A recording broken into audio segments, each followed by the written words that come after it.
Father నాకు మంచి చెడు చెప్పాల్సిన వయసులో ఎక్స్పైర్ అయిపోయారు.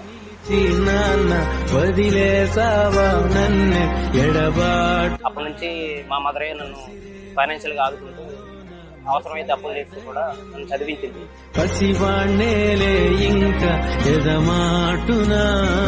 బాగా కష్టపడ్డాడు, చదువుకుంటాడు. నేను ఎప్పుడు ఫోన్ చేసినా చదువుకొని జాబ్ వచ్చింది అన్నా. నేను బాగానే కష్టపడ్డాడు మా అబ్బాయి. మా మదరు తను 56 ఇయర్స్ ఏజ్. ఇప్పుడు కూడా ఆమె కష్టపడుతూ కాయలు అమ్ముతూ ఆ బండి నెడుతూ రోడ్లు అమ్ముతూ తిరుగుతూ కాయలు అమ్ముతుంది. నా కోసం ఎంతో కష్టపడింది. సో మా ఫాదర్ లేకపోయినా కానీ నా వెంట ఉండి నన్ను నడిపించింది.